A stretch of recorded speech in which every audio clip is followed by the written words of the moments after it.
xisbiyada mucaaradka Somaliland waxay ku hanjabeen in mudaharaadyo looga soo horjeedo maamulka Muuse Biixi Cabdi ay qaban doonaan kaasi oo marin habaabinaya arrimaha doorashooyinka Somaliland. Gudoomiyaha xisbiga mucaaradka wadani Cabdiraxmaan Ciro ayaa bilooyin ka hor ku baaqay in la qabto dibadbaxyo looga soo horjeedo maamulka Muuse Biixi Cabdi kaasi oo doonaya in doorashada xisbiyada la qabto halkii la qaban lahaa doorashada madaxweynaha.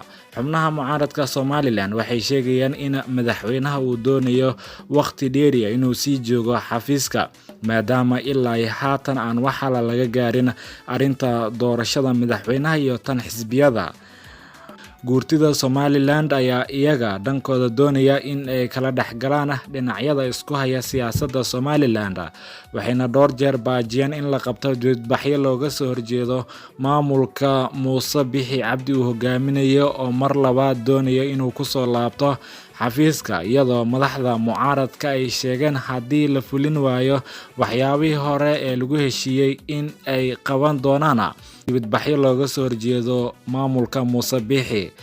Hogaamiyaha xisbiga mucaaradka wadani Cabdiraxmaan Ciro waxa uu sheegay in doorashadii hore isagoo looga shibtay uu ogyahay in uu tanaasulay shacabka Somaliland, waxaana taageerayaashiisa u sheegay in ay isku diyaariyaan mudaharaadyo waaweyn oo ka dhaca gobolada Somaliland taasi oo lagu diidan yahay qorshaha dowladda ay ku doonayso in ay ku caburiso madaxda sare xisbiyada iyo taageerayaasha ee ku sugan gobolada Somaliland.